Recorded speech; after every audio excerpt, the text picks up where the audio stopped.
Idioms में next आज हम कुछ और ग्रुप्स पे काम करेंगे।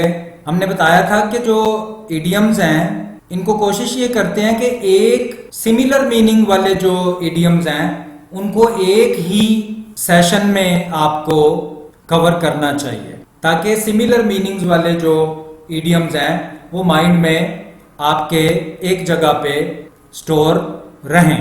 आज जो फर्स्ट ग्रुप है इसमें टू इडियम्स हैं जिनके के सिमिलर मीनिंग्स हैं, जैसे thin end of the veg. अब इसका मीनिंग होता है कि कोई ऐसी चीज जो बिगिनिंग में स्टार्ट में तो इतनी ज्यादा अनप्लेजेंट या इतनी ज्यादा डिफिकल्ट या इतनी ज्यादा डेंजरस या इतनी ज्यादा चैलेंजिंग ना हो, लेकिन स्लोली ग्रेजुअली वो आपके लिए बहुत ज्यादा सीरियस हो जाए। स्टार्ट में इतनी ज्यादा आपके लिए सीरियस या डेंजरस या चैलेंजिंग ना हो, लेकिन with the passage of time वो आपके लिए चैलेंजिंग हो जाए। The beginning of something that will become more serious या अनप्लेजेंट, जो आगे जाके आपके लिए सीरियस हो जाए। ये वर्ड जो है ये बिगिनिंग नहीं होता, बिगिनिंग। ये वर्ड्स को भी हम जहां पर भी प्रोनाउंसिएशन का प्रॉब्लम होगा वैसे भी प्रोनाउंसिएशन के लिए अलग हमारे लेसन्स हैं, वहां से भी आपको हेल्प लेनी चाहिए। तो thin end of the veg, कि वेज एक आपको पता है वुडन या मेटल टूल होता है जो एक साइड से बहुत शार्प होता है और दूसरी साइड से वो थिक होता है। तो जो उसकी शार्प साइड है वहां से अगर आप उसको एंटर करते हैं किसी स्लॉट में तो वो आसानी से एंटर हो जाता है, लेकिन जैसे जैसे उसकी जो थिक साइड है वो उसमें पेनिट्रेट करती है वो स्पेस उसके लिए उतनी नहीं रहती है और वो उसका पेनिट्रेट करना मुश्किल हो जाता है। वेज जो है ये मेटल या वुडन एक टूल होता है, इसको आप देख भी सकते हैं पिक्चर्स में जाके, गूगल कर सकते हैं। तो thin end of the veg का मतलब है कि स्टार्ट में तो वो चीज इतनी आपके लिए चैलेंजिंग या अनप्लेजेंट नहीं होगी, with the passage of time वो आपके लिए सीरियस होती जाएगी।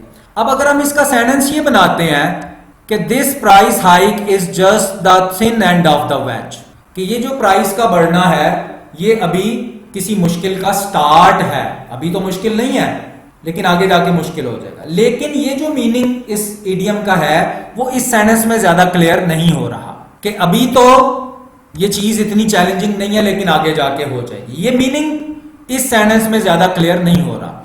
लेकिन अगर हम नेक्स्ट सेंटेंस देखते हैं, the government says it only wants to privatise 1 or 2 railway lines. Government ये कहती है कि ये 1 or 2 रेलवे लाइंस को प्राइवेटाइज करना चाहती है, but I think it is the thin end of the wedge. लेकिन मेरे ख्याल में ये किसी बड़ी प्रॉब्लम का स्टार्ट है, because they will all be privatize soon, क्योंकि आगे जाके ये सारी प्राइवेटाइज, इट मींस अभी सिर्फ 1 या 2 रेलवे लाइंस का प्रॉब्लम है कि उनको वो प्राइवेटाइज करने लगे और आगे जाके सारी की सारी हो जाएंगी। इट मींस प्रॉब्लम आगे जाके ज्यादा सीरियस हो जाएगी। तो इस सेंटेंस में आप देखें कि इसका मीनिंग बहुत क्लियर सामने आया। इसी तरह आप देखते हैं identity cards for students could be the thin end of the wedge. ये जो आइडेंटिटी कार्ड्स हैं स्टूडेंट्स के, ये हो सकता है कि अभी एक बड़ा छोटा सा प्रॉब्लम हो, soon everyone might have to carry identification, और जल्द हो सकता है कि ये सबके लिए कंपल्शन हो जाए कि सब अपने साथ आईडी कार्ड कैरी करें, अपने साथ लेके चलें। तो आहिस्ता आहिस्ता ये प्रॉब्लम सबके लिए बहुत सीरियस हो जाएगी। तो इस सेंटेंस में भी देखें कि जो इडियम है उसका मीनिंग सामने आ रहा है। Again this law is the thin edge of the wedge. ये जो लॉ है ये अभी शुरू में इतनी बड़ी प्रॉब्लम नहीं है, लेकिन अगर ये पास हो जाता है, यहां पे हम सेमीकोलन लेंगे। जो पंक्चुएशन मार्क्स हैं ये भी हमने डिस्कस किए हैं अपने लेसन्स में, उन लेसन्स को भी देखें। अभी सेंटेंस क्लोज नहीं हुआ है। इफ इट इज पास, अगर ये पास हो जाता है, इफ क्लॉज के बाद आपको पता है comma, you can expect more extreme legislation to follow. तो आप एक्सपेक्ट कर सकते हैं कि इसके बाद और ज्यादा सख्त जो लेजिस्लेशन है, कानून साजी है, वो इसके बाद आएगी। तो यहां पे भी देखें कि मीनिंग बहुत ज्यादा क्लियर हो रहा है। तो सेंटेंस वो बनाएं उसी के मार्क्स मिलेंगे जो मीनिंग को क्लियर करते, ईडियम के या फ्रेजल वर्ब के। अभी तक कोई फ्रेजल वर्ब आया नहीं है, जब आएगा तो फिर हम उस पर भी काम करेंगे। अब इस ईडियम से मिलता जुलता एक और ईडियम है, अ बैप्टिज्म ऑफ फायर या बाय फायर। पहली बात तो ये बैप्टिज्म होता है कि जब एक बच्चा पैदा होता है तो क्रिश्चियनिटी में उसको एक बाथ दिया जाता है, उसको वॉश किया जाता है एक सेक्रेड, एक मुकद्दस पानी से। तो वो उसकी एक रिचुअल्स होती हैं, एक रस्म होती है, तो उससे उसको उस रिलीजन में एक्सेप्ट कर लिया जाता है, वो उस रिलीजन में एंटर हो जाता है। यानी पहला जो आप उसके ऊपर एक जो भी रिलीजियस एक एक्सरसाइज उसके ऊपर करते हैं, बैप्टिज्म। तो स्टार्ट में ही आप किसी को फायर के साथ बैप्टाइज कर रहे हैं, इट मींस पहला एक्सपीरियंस ही बहुत ज्यादा डिफिकल्ट हो गया। तो ये बिल्कुल वो थिन एंड ऑफ वेज वाला मीनिंग तो नहीं है, लेकिन उससे रिलेटेड है, उसी फैमिली से है। अगेन हम सेंटेंस वो बनाएंगे जिससे मीनिंग क्लियर हो। The summer tour to Australia was truly a baptism of fire. Summer tour जो ऑस्ट्रेलिया का था वो बैप्टिज्म ऑफ फायर था।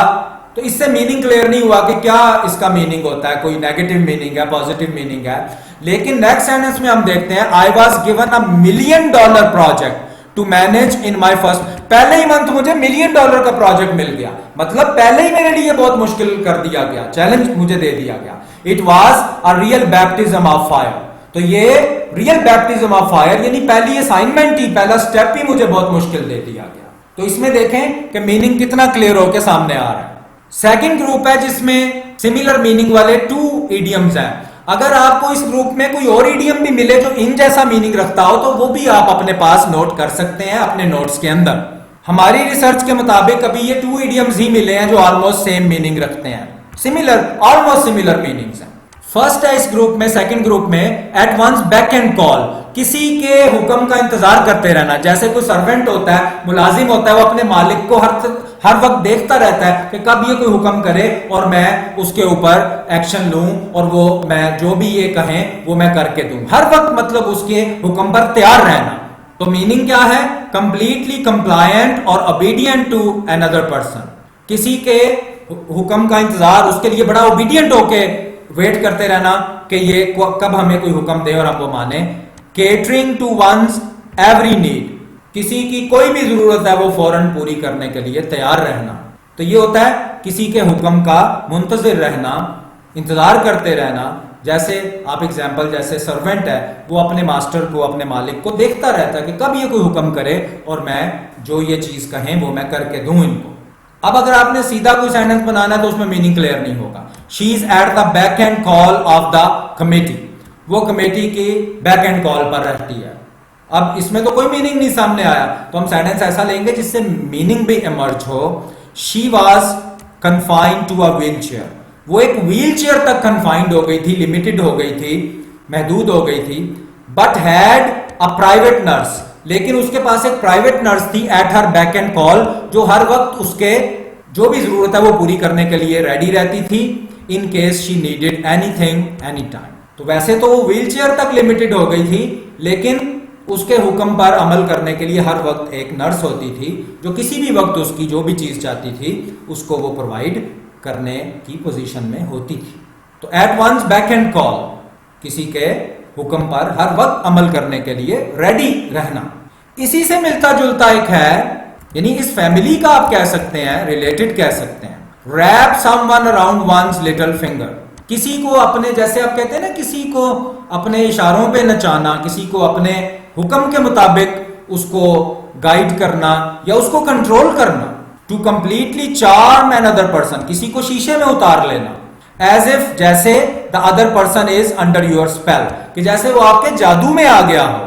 और सेकंड ये भी मीनिंग है, to easily persuade someone to do what you want that person to do, किसी को इस तरह से परसुएड करना, इस तरह से कन्विंस कर लेना कि आप उससे वो कुछ करवाएं जो आप चाहते हैं।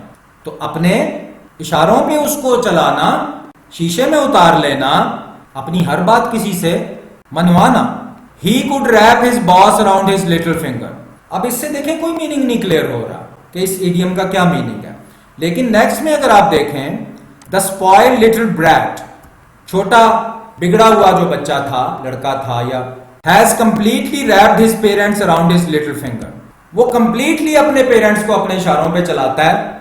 And he makes them do whatever he wants them to, और वो उनसे मेक्स देम डू, उनसे करवाता है, whatever he wants them to, जो वो उनसे करवाना चाहता है। टू के बाद whatever he wants them to do, ये डू भी लिया जा सकता है, लेकिन प्रोफेशनल इंग्लिश में वर्ब जो है वो दोबारा रिपीट नहीं करते हैं। ये आगे भी इस तरह की एग्जांपल्स आएंगी, फिर वहां पे फिर हम आपको ये बात समझाएंगे। And he makes them do whatever he wants them to, और उसके बाद डी ओ डू भी आप ले सकते हैं, लेकिन प्रोफेशनल इंग्लिश में ज्यादा इस तरह से नहीं होता है। ये एडवांस लेसन्स हैं, बेसिक लेसन्स कोशिश करें कि पहले आप हमारे अटेंड करें, उसके बाद यहां पे आए।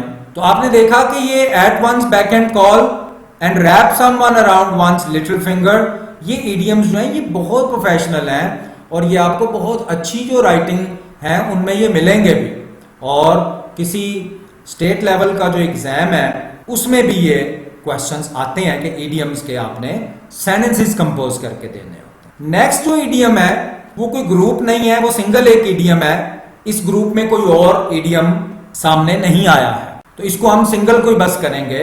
अ फ्लैश इन द पैन, इसका मतलब होता है थोड़ी देर की जो कामयाबी होती है, जो लॉन्ग लास्टिंग ना हो, ज्यादा अरसा ना रहे। जैसे सोशल मीडिया में किसी को अचानक कोई फेमस हो जाता है कोई, लेकिन वो कुछ दिन के लिए, फिर उसके बाद लोग भूल भाल जाते हैं, फिर कुछ और इशू आ जाता है, फिर वो तो कुछ देर की सक्सेस जो ज्यादा देर तक ना रहे। A flash in the pan, something that happened only once, ऐसी कोई चीज जो एक दफा हुई और for a short time and was not repeated, और बाद में रिपीट ना हुई हो, दोबारा वो दौर, दोबारा वो कामयाबी वापस ना आई हो। Their success was just a flash in the pan, उनकी जो कामयाबी थी वो फ्लैश इन द पैन थी।